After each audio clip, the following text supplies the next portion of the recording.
नमस्कार, आप देखना शुरू कर दिए हैं खबर दिन भर। मैं हूं आपके साथ अर्जुन वेदांत।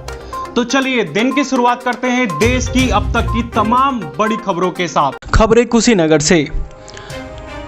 जिले के कानून व्यवस्था को चुस्त दुरुस्त रखने के लिए किया गया फेरबदल। एक की छीनी थानेदारी तो 3 थानों के प्रभारी बदले। पवन कुमार सिंह प्रभारी निरीक्षक पडरौना से प्रभारी निरीक्षक नेबुआ नौरंगिया बनाए गए। क्राइम ब्रांच से जयप्रकाश पाठक प्रभारी निरीक्षक हाटा बनाए गए। प्रभारी निरीक्षक हाटा रहे ज्ञानेंद्र राय भेजे गए क्राइम ब्रांच। अनुज कुमार सिंह प्रभारी निरीक्षक नेबुआ नौरंगिया से पडरौना कोतवाल बनाए गए। जिले के रामकोला क्षेत्र में 30 नवंबर को हुए एक बच्चे की हत्या की गुत्थी को पुलिस ने सुलझा लिया है। पुलिस के अनुसार घरेलू झगड़े में मृतक बच्चे की बड़ी मां ने ही उसे गुस्से में आकर उसकी हत्या कर दी। हत्या के मामले का खुलासा करते हुए पुलिस ने आरोपी महिला को गिरफ्तार कर न्यायालय के आदेश पर बुधवार को शाम जेल भेज दिया।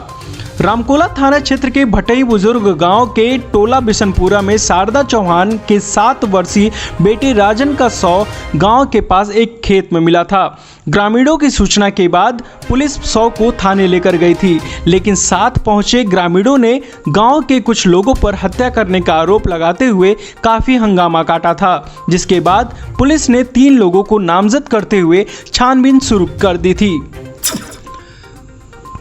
जिले में कोरोना संक्रमण के मामलों में तेजी से कमी आ रही है। गुरुवार को केवल 13 नए मामले सामने आए और 6 लोग स्वस्थ होकर घर लौटे। अब तक जिले में 5,113 लोग संक्रमित हैं, जिसमें से 4,864 लोग स्वस्थ हो चुके हैं। जिले में अब स्वस्थ होने का दर 95% पहुंच गया है।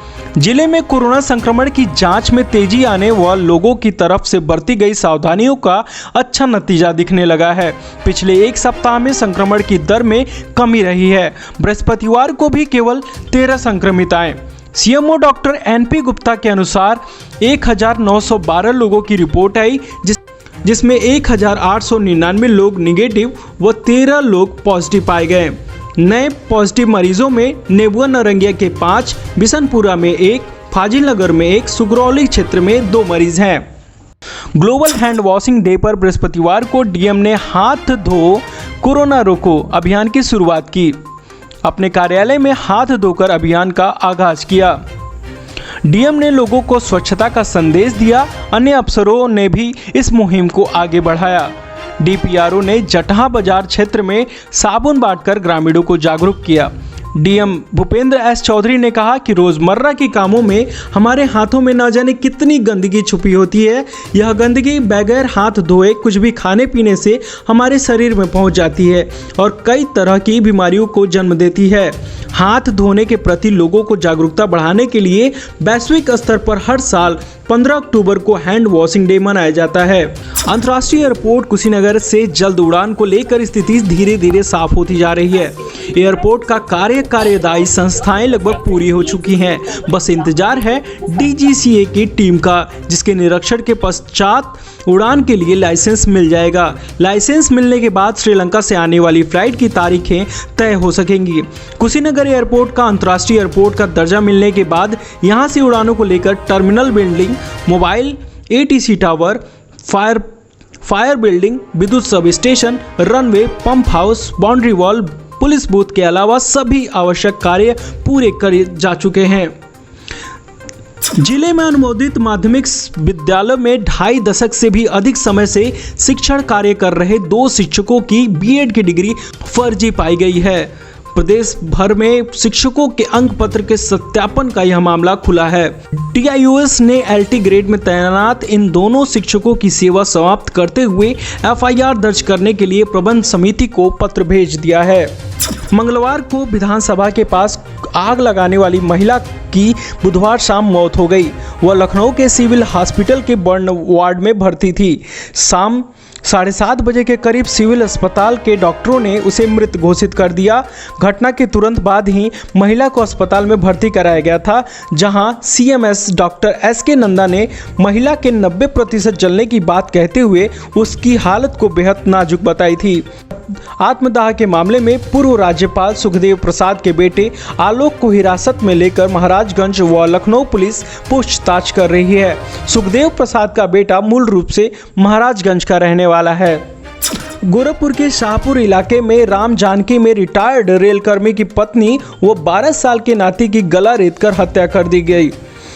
अभी तक हत्या की वजह का पता नहीं चल सकी है, मगर पुलिस इसकी संपत्ति को विवाह से जोड़ कर देख रही है, क्योंकि पति पत्नी में बीते 7 साल से अनबन चल रही थी। फिलहाल दोनों एक ही मकान में अलग अलग रहते थे। गुरुवार देर शाम 8 बजे नया टोला राम जानकी निवासी वीरेंद्र सिंह की 62 वर्षीय पत्नी चंदा व 12 साल के नाती नैतिक की लाश घर में मिली थी, जिसके बाद इलाके में सनसनी फैल गई। दोनों का किसी तेज चाकू से गला रेता गया था। हत्या की खबर पाते ही पुलिस हरकत में आ गई। फॉरेंसिक व डॉग स्क्वाड के साथ मौके की छानबीन की जा रही है। और अब राष्ट्रीय खबरें। सुप्रीम कोर्ट ने OTT प्लेटफॉर्म के अनुचित व अश्लील कंटेंट की निगरानी और उसे फिल्टर करने के लिए एक स्वायत्त निकाय स्थापित करने की याचिका पर केंद्र सरकार को नोटिस जारी किया है। याचिकाकर्ताओं ने दावा किया है कि सेंसरशिप के अभाव में OTT प्लेटफॉर्म्स अपनी अभिव्यक्ति व कलात्मक स्वतंत्रता का दुरुपयोग कर रहे हैं।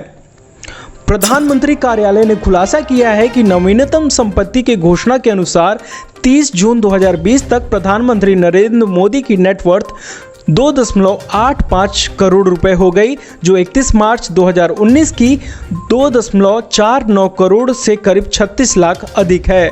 वहीं उनका बैंक बैलेंस 4,183 रुपए से बढ़कर 3,38,173 हो गया।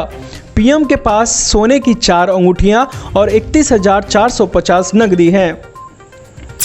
भारत में कोविड-19 के ठीक होने की संख्या 63,83,441 हो गई, जो इसके सक्रिय मामलों 8,12,390 से करीब 55 लाख अधिक है। लोगों के ठीक होने की दर बढ़कर 87.36% हो गई। वहीं पिछले 24 घंटे में कोविड-19 के 67,708 नए मामले मिलने से कुल केस 73,07,097 हो गए, जबकि मृतकों की संख्या बढ़कर 1,11,266 हो गई।